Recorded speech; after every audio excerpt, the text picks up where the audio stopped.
Good afternoon. Welcome to Elfin Wild Church, and welcome to those who are joining us online via our live stream. My name is Ron Bernhardy. I'm the Director of Music here at Elfin Wild Church.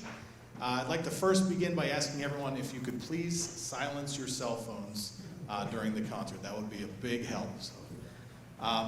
It is my pleasure to host Pittsburgh's premier handbell ensemble, Three Rivers Ringers. This group has performed at the Handbell Musicians National Seminar, the American Guild of Organists Regional Conference, the Presbytery General Conference, and they've also performed with the Pittsburgh Symphony Orchestra. So please join me in welcoming the Three Rivers Ringers.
The rhythm of life, like an endless melody, goes on, regardless of where we might be.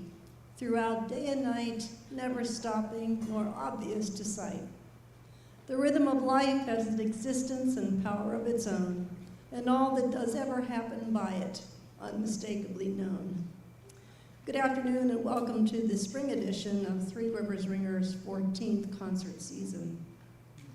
Art imitates life, life imitates art. The visual arts, writing, dance, music, all arts imitate and are imitated by the rhythms of life. The varied repertoire in this program, like any other, was created through the life rhythms of its composers. What stage of life or life rhythm was the composer in when they wrote a particular piece, and what were they hoping to convey? And for performers and listeners, how do our life rhythms shape the way we interpret the music, and how does it make us feel? The first portion of our program is dedicated to 4 handbell composers who have recently passed away: Louise Fryer, Arnold Sherman, Timothy Waugh, and Valerie Stevenson. Louise Fryer laid the foundation for the use of bell trees demonstrated in our opening number. She wrote many compositions for and with bell trees, and authored a teaching resource on the technique as well. Of the many compositions given to us by Arnold Sherman, Canticle is a classic and an enduring favorite. We can only imagine what his inspiration was for this driving and exciting piece, or what his rhythm of life was at that time. But there was surely an abundance of joy in it. Arnold Sherman's Canticle.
Our next piece is simply called Fancy, keeping in mind it's so fancy it had to add an E at the end.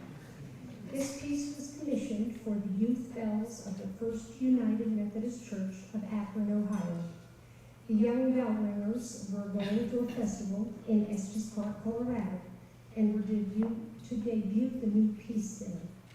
Tim Law, one of the great internationally acclaimed handbell teachers, conductors, composers, and arrangers in the world, wrote this piece in 1996. However, at the time, he was having some serious health issues. According to Rich Pinkerton, who directed the choir, they received the music 1 or 2 pages at a time instead of all at one time. They received the last page or two just 2 days before they were to play it at the festival. Tim Law's work as a guest conductor and clinician for choral and handbell festivals followed a 33-year career in public school music. He proudly called his choir and handbell students "my kids," and they remained his kids for the rest of his life. We lost him sadly about a year ago. His loss is still being felt by the handbell world. Fancy is a lively piece peppered with a mixture of bell sounds, finally settles into a calmer section, but lasts for only so long as it becomes more lively once again. We hope you enjoy Fancy, but remember, that can only be said with your pinky up.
In 1979, Valerie Stevenson's introduction to handbells came when she discovered a set of bells in a school storage closet.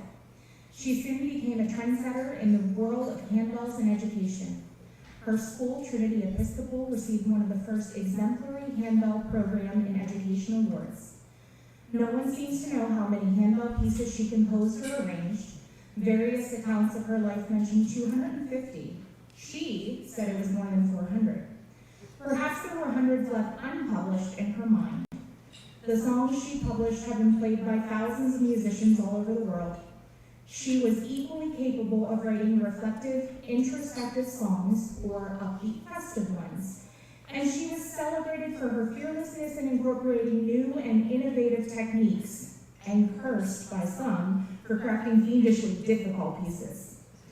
In 2014, Handbell Musicians of America recognized her with an honorary lifetime membership. For years, she took a leadership role in the handbell community and directed many clinics and workshops for audiences both large and small. She was also a very dear friend of our artistic director emerita, Nancy Lutz. Today, we remember her contributions to the handbell world by playing Eternal Father's Song to Save. This hymn is based on Psalm 107, beginning with, "They that go down to the sea in ships, that do business in great waters, these see the works of the Lord and his wonders in the deep." There have been many modifications and additions to this hymn, known as the Hymn for the Royal Navy, as well as the United States Navy and the U.S. Marine Corps. Branches of military service have added their own stanzas. In 1961, a stanza by J.E. Volonte was written for astronauts. "Eternal Father, King of birth, who didst create the heaven and earth, and bid the planets and the sun their own appointed orbits run. O hear us when we seek thy grace for those who soar through outer space." This iconic hymn has often appeared in state ceremonies. President Franklin Roosevelt, John F. Kennedy, Richard Nixon, Ronald Reagan, Gerald Ford, and Jimmy Carter had this hymn sung at their funerals. It was also performed during a 2002 memorial ceremony in Norfolk, Virginia, for those who had lost their lives in the bombing of the USS Cole in Yemen. Quoting her favorite movie line, "And there you have it."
Good afternoon. My name is Cynthia Donahoe, and I have been given the task of talking about a piece we all love, but about which there is very little fun information to relate to. So, unfortunately for you, I will try some education instead. Maybe a quiz. First, this piece fits very well in our theme of rhythm. You will hear as we play that it is fast and very rhythmic. Once it begins, we just all have to keep up. The piece was composed by Sally Lloyd. It was commissioned by 2 Presbyterian churches for their bell choirs, and it won a composition award in 1980. I learned as we polished our bells before this series started, candy and fingerprints on them, that this piece has many elements of a fugue. Okay, you may ask, what's a fugue? Or maybe you won't ask that, but I'll tell you anyway. Bach wrote lots of them, but the definition is that a fugue is a piece of music where multiple melodies are interwoven, all based on a single main idea. This was most popular during the Baroque period, 1600 to 1750. You will hear this as the melody starts at the upper bells and then is repeated several times by different sections of the bell choir.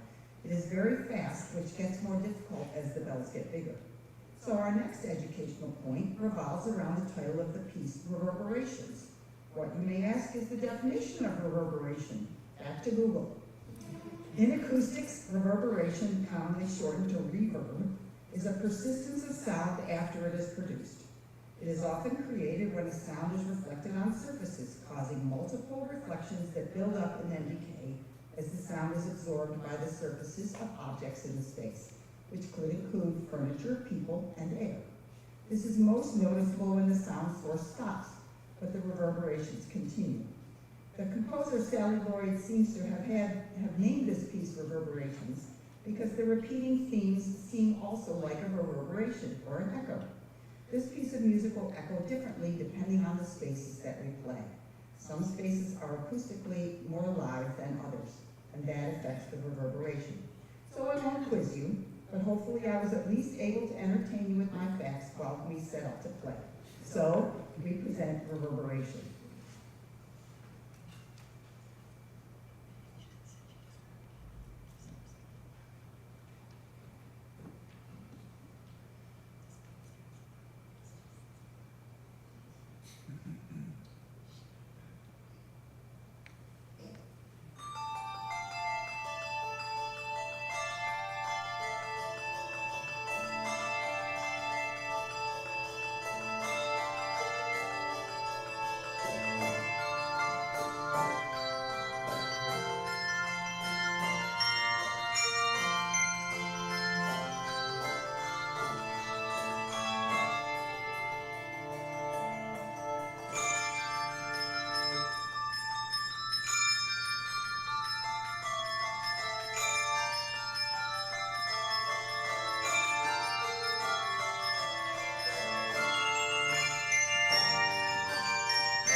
selection is a lively and uplifting piece titled The Rhythm of Life, composed by Lloyd Larson.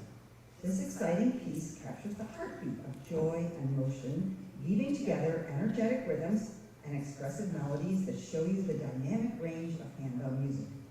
One of the driving forces behind this piece is a rhythmic ostinato, education again, a repeated pattern that's played by the battery bells or the bells in the middle range.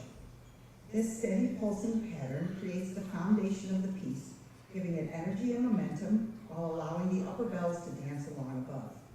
In the B section, you'll hear the warm, resonant tones of our bass chimes, supporting the foundation of the piece.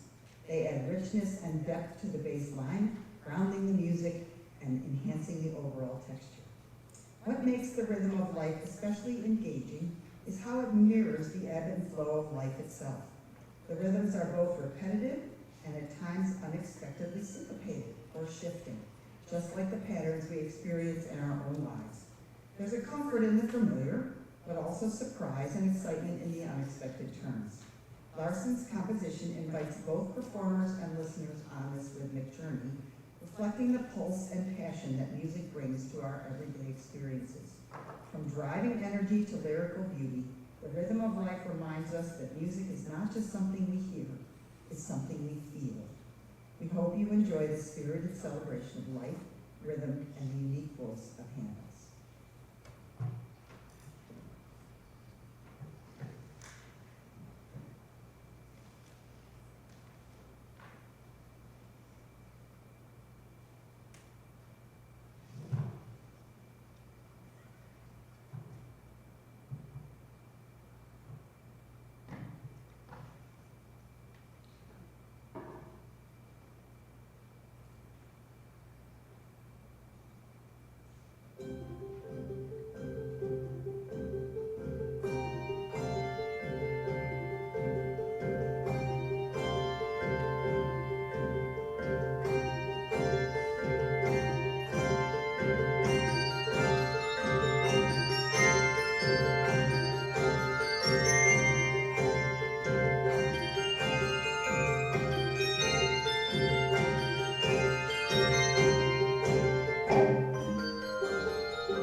Good afternoon. My name is Bjorn Dakin.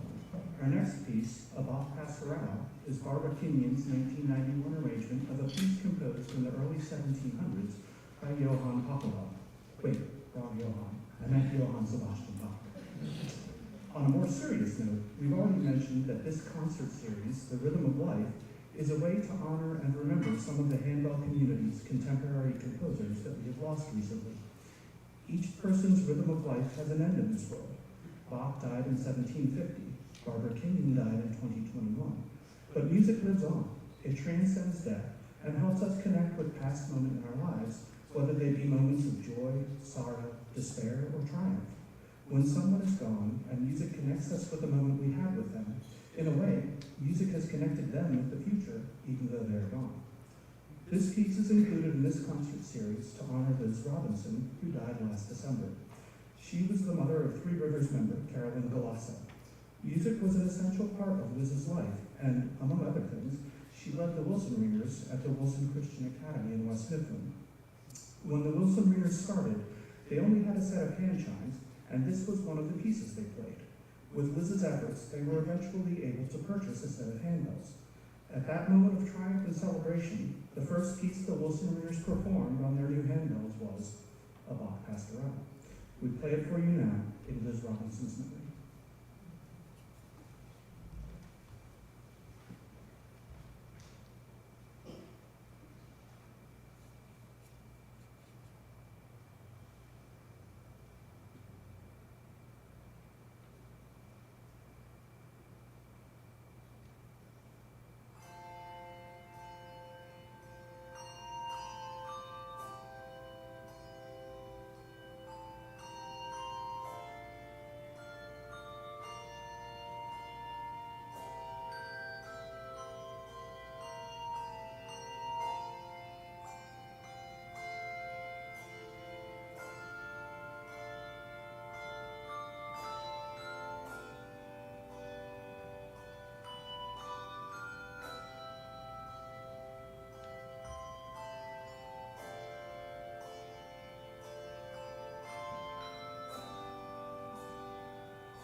The next piece on our program is a relatively new composition by one of our favorite composers of handbell music, Jason Krug. And this piece is titled Malele. And the question here is, how does this fit into our theme today? Because fortunately, Jason Krug is very much alive and well, and hopefully he continues to compose great bell music for many years to come. So, the word Malele translates as forever in Swahili. And, if you look at my notes here, at first I was like, well, how am I going to stretch this out so we can get all set up? And then something funny happened about 2 months ago. My daughter, who's 14 years old, said, hey mom, do you want to watch a movie? And of course, when your 14-year-old daughter says that, you say, of course, what do you want to watch? And so she started scrolling with the remote, and she was in Disney, and so I thought, okay, here comes a Marvel movie, which is fine. But she actually said, hey, can we watch this movie? It's Mufasa the Lion King. Now this is a prequel, like CGI version of the Lion King that everybody knows and loves. And, you know, it's a typical Disney prequel kind of movie. And so we're watching it, I'm only kind of halfway paying attention, and then my ears perk up because I hear the word Malele. And I'm like, wait a minute, let's go back and see what this is all about. So in this movie, the lions are like making a pilgrimage, and so the name of their like promised land that they're traveling to is Malele, and they actually have some wonderful music in that film. Another piece entitled Malele, written by Lin-Manuel Miranda. So in fact, there are 2 pieces of music out there in the world entitled Malele, and we will now play for you the one by Jason Krug.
Good afternoon. My name is Sarah Boyce-Stecker, if you have not already read that in the program. We surely appreciate you being with us this afternoon. I did want to acknowledge Jeremy on that last piece, our percussionist. You can't see it back there, but he's got a djembe and and now I'm blanking. Kabasa, thank you. Rigged up together on one thing so you can play all that at once and the bass chime, so adds a lot to that piece. All right, our next piece in this section is called Dorian Dance. This is a favorite of TRR. This organization has played it several times since its inception. And this is by Michael Joy, and it's a very interesting piece of music. All right, Cindy didn't give you a quiz, but I'm going to, okay? So if there's anyone out there who has ever taken music theory, can anyone tell us what the Dorian mode is? Think way back to high school. So this piece of music is written in neither major or minor, right? The major and minor modes are two of several modes that we have in music. And so in Dorian, we have what is mostly a minor key, but one scale degree gets raised up. And so it gives it a slightly more interesting sound than what we're used to. Michael Joy uses this mode throughout, as well as incorporates lots and lots of different time signatures. And so we're dancing through all of these different time signatures in this mode. We go between 3/4, 6/8, 8/8, 4/4, 2/4, all back and forth, all over the place. So in addition to the rhythmic complexity of this, the treble ringers, just in the last piece and in this piece, face a little bit of a unique technical challenge. As you've seen, sometimes in our treble section, we ring with more than one bell in each hand, sometimes two, sometimes three. And usually those other bells are just adding extra octaves to give it more color and more volume.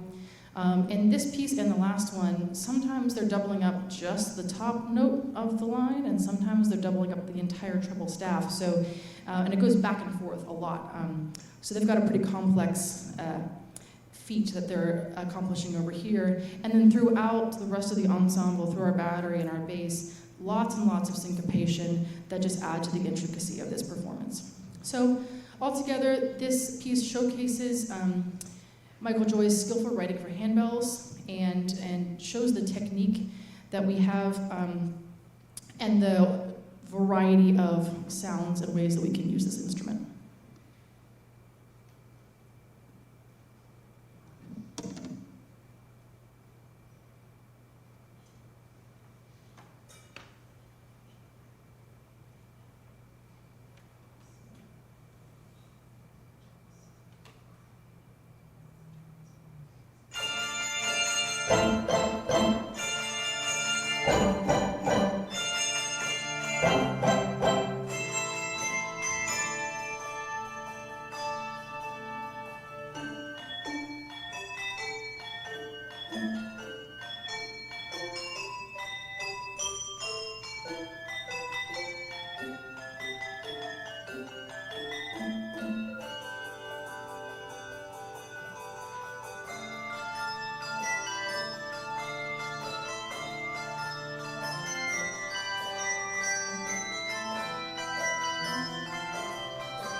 I'm going to invite forward the president of our board of directors, Linda Minotti, to speak with you for a few moments.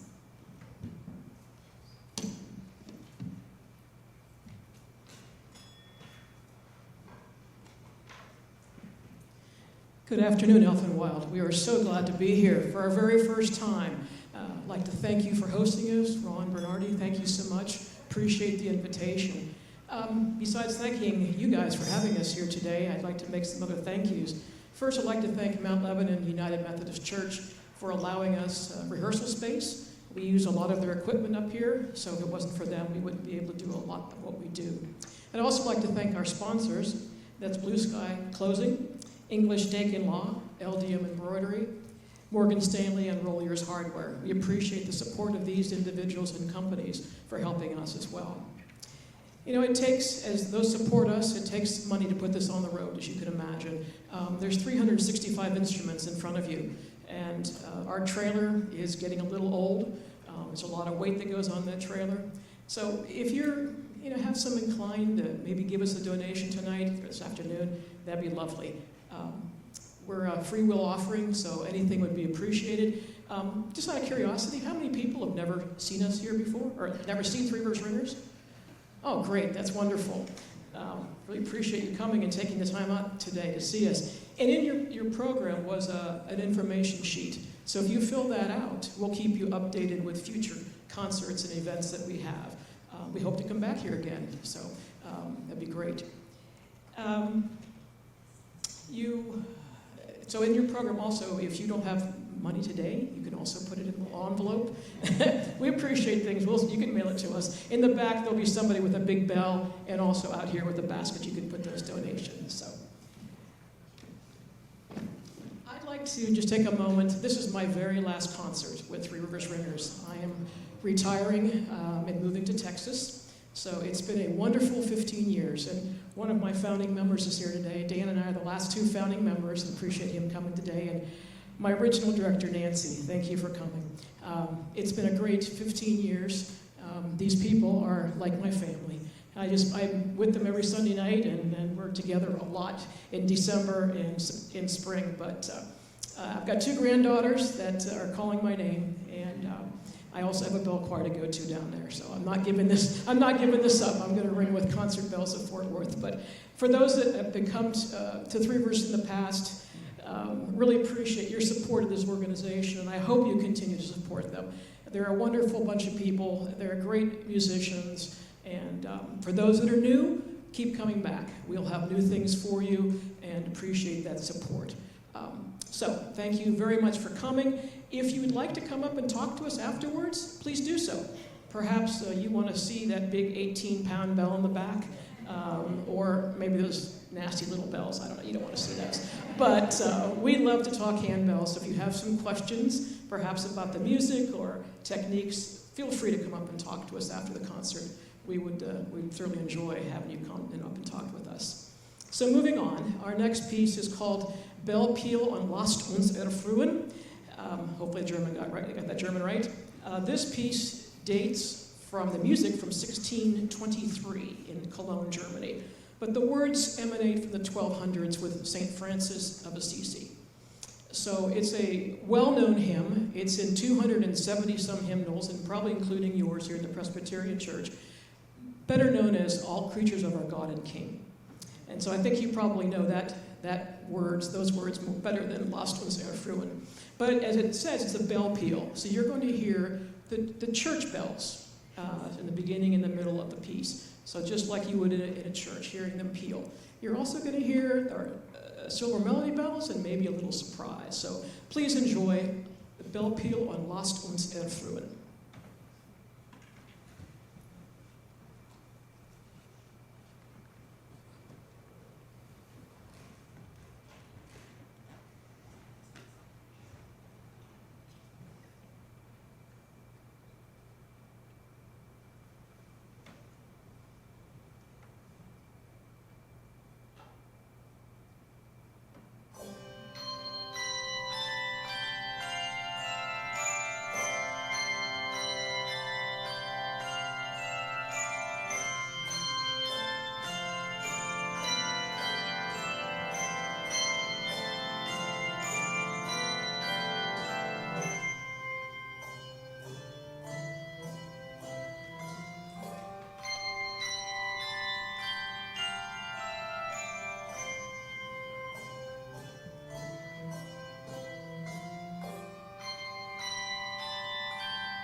Hello, my name is Matt. All right, I'm supposed to introduce the next piece of music, but someone took it. I apologize. So I spent the last 5 minutes before the concert writing this new one. Again, I apologize. I'm happy to say that we will be playing a new song for you, one that isn't in your program. It is, sorry, we don't have a new song to play. We can't play it because we didn't practice it. And we didn't practice it because it isn't finalized just yet. So this is awkward. So let me tell you about a little bit about the new piece that we don't have yet. Basically, it follows the progression of the skills of a handbell ringer achieves over time. It starts with full notes, then adds some half notes, and some eighth notes. And as the song progresses, so does the skill of the ringer. Stop sound techniques are added, and the rhythms continue to get more and more challenging. By the end, the music represents a skilled ringer with years of practice under their belt. This piece of music was written by the Three Rivers Ringers own Liz Peters, who is in the house tonight. To be more accurate, the group commissioned the piece of music. The amount of time we gave her was ridiculously short, so we don't have the final copy. In fact, there's not even a working title yet. So you're probably wondering, why did the group commission this piece of music? Well, this concert series is called The Rhythm of Life, indicating there is a natural start and a natural end. We have only 2 songs remaining on this program, and this is the last concert of the season. Sadly, we are also saying goodbye to a fellow ringer. Linda has made the difficult decision to move to Texas. So to paraphrase her words in the spirit of Porky Pig, that's all, folks. We wanted to give Linda something to remember us by, to show our appreciation of her, so this song is dedicated to her many years of service to the group, her love of handbell ringing, and her friendship. She is one of the original members of the group. By my calculations, she has performed in about 160 performances, 53 different venues, covering at least 3 different states in the last 14 years with this group. Her resume with the group also includes at least 4 CD recordings, 2 performance series with the Pittsburgh Symphony Orchestra, and a movie. All of this started with her very first performance in the basement of a bar, as we were the entertainment for a barbershop singers meeting. Now, I would love to tell you how many bells she rang. I have no idea. So according to Liz, the working title for now is called Create and Insert a Title That Is As Good as Linda.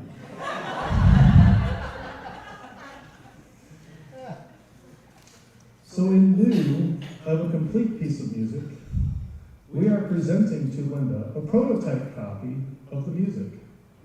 Once the music is finalized, she will be receiving a real copy with all of her signatures and a title. Folks, can we give a huge round of applause for Linda?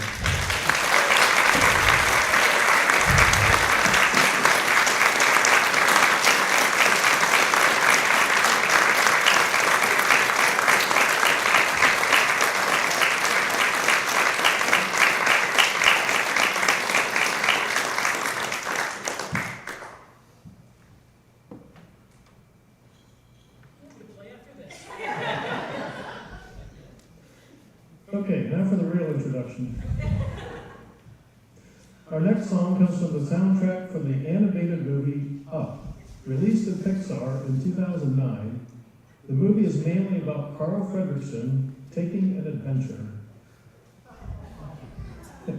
Carl is a 78-year balloon salesman trying to fulfill a lifelong dream. At the risk of losing his house, he ties thousands of balloons to his house. As you can see here, thousands. An attempt to fly his house to Paradise Falls. As Pid, Carl meets a girl named Ellie. Over time, they fall in love and get married.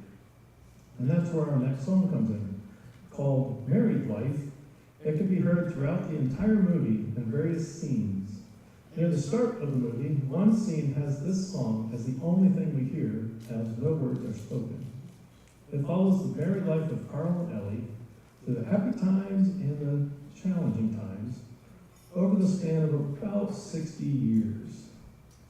We'll play our bells in some sections and our chimes in other sections. It has been an absolute pleasure for our group to come in here and play some songs for you all. So thank you, each one of you, for spending your time with us this afternoon. And now we present our version of Married Life from the movie Up.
Thank you for taking this pause in the rhythm of your lives to be with us today, to enhance the rhythm of your life, to perhaps distract you from it, or to simply experience it in a unique way.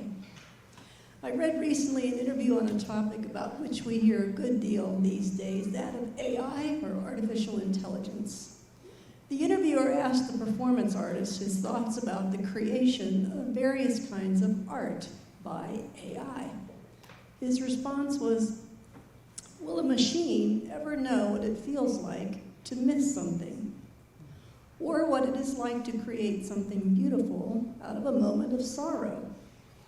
Creativity does not arise from calculation, but from experience, pain, love, and hope, the rhythm of life, if you will. As today is our final concert in this season and for the year, I'd like to again thank our supporters, our board of directors, our director emerita, Nancy Lutz, who helps us such a great deal, and so many of the unseen tasks that are done by our driver, Brian Calhoun. Particular thanks to our percussionist who didn't originally aspire to play bells, but he's doing it just to help us out. So thank you, Jeremy, for that. And could you join me in a special round of applause for our associate conductor, Sarah Boyce Decker, please.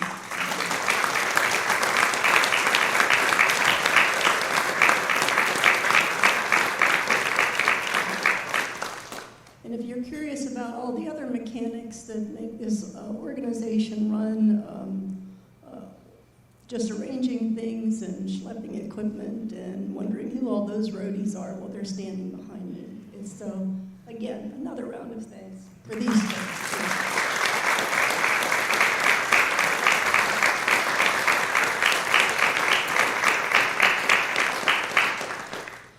The lyrics of the traditional spiritual Ride the Chariot present messages of deliverance from earthly struggles. It is a narrative of salvation and hope, which composer Scott McGlasson has captured beautifully in this arrangement. Scott McGlasson's Ride the Chariot.